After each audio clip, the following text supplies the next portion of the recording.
Shalom, jemaat yang diberkati Tuhan, apa kabar? Senang berjumpa kembali dengan saudara. Suatu hari Rasul Petrus menulis surat kepada jemaat di Asia Kecil. Di dalam tulisannya itu, Petrus berkata, "Tetapi kuduskanlah Kristus di dalam hatimu sebagai Tuhan, dan siap sedialah pada segala waktu untuk memberi pertanggungan jawab dari kamu tentang pengharapan yang ada padamu, tetapi haruslah dengan lemah lembut." Surat ini ditulis Rasul Petrus, murid Yesus yang sangat reaktif ketika Yesus masih ada di tengah-tengah dunia ini. Setelah Yesus naik ke surga, Petrus bersama dengan para rasul yang lain memberitakan kabar baik sampai ke ujung-ujung bumi. Petrus menasihati jemaat Kristen di Asia Kecil yang tadinya tidak percaya, lalu mereka bertobat dan menerima Tuhan Yesus sebagai Tuhan dan Juru Selamat mereka. Sebagai orang Kristen, Petrus berkata kepada mereka bahwa mereka harus siap sedia menjadi saksi dimanapun mereka berada.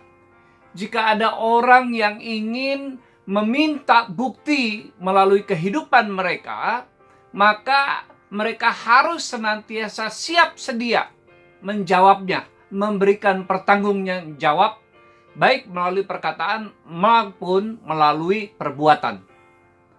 Tentunya ini semua harus dilakukan dengan lemah lembut dan hormat agar mereka dapat mengenali kasih Tuhan melalui perbuatan baik kita. Saudara yang dikasihi Tuhan, suatu hari saya mendengarkan kisah yang menarik.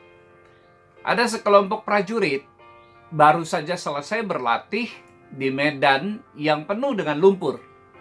Setelah membersihkan diri dan peralatan yang digunakan, mereka pun beristirahat di barak mereka. Masing-masing mengerjakan kesibukannya dan siap-siap untuk tidur malam.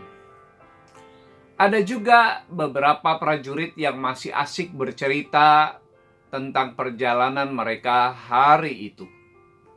Di pojok ruangan, ada seorang prajurit yang sedang berlutut di samping tempat tidurnya dan berdoa. Lalu masuklah seorang prajurit yang tinggi besar dan berperangai kasar, serta melihat prajurit yang sedang berdoa itu.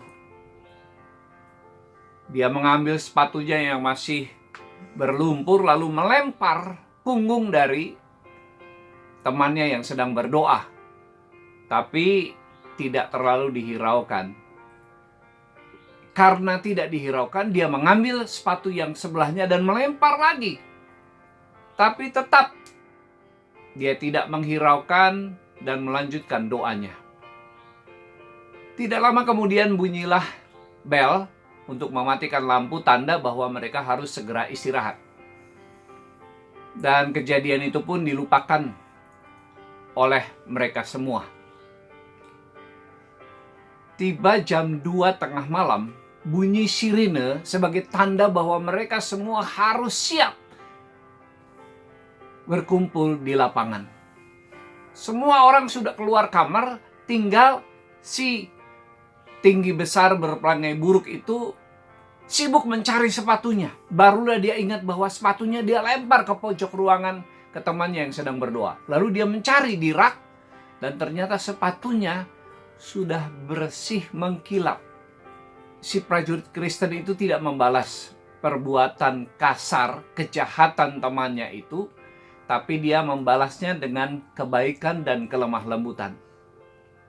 Sejak saat itu mereka menjadi bersahabat. Dan akhirnya si tinggi besar ini menerima Kristus sebagai Tuhan dan Juru Selamatnya karena bergaul dengan prajurit yang suka berdoa ini. Ternyata ada kekuatan di dalam kelemah lembutan. Mari kita praktekkan firman Tuhan ini. Mari kita pertanggungjawabkan kehidupan kita di tengah-tengah masyarakat dengan berperilaku dan berperangai seperti Kristus yang lemah lembut dan baik hati, sehingga nama Tuhan dipermuliakan. Mari kita berdoa. Terima kasih Tuhan untuk firman Tuhan pagi hari ini dan kesaksian yang menguatkan, meneguhkan kami agar kami siap mempertanggungjawabkan kehidupan kami di tengah-tengah masyarakat sehingga Kristus semakin dipermuliakan. Dalam nama Tuhan Yesus kami berdoa. Amin. Sampai jumpa kembali.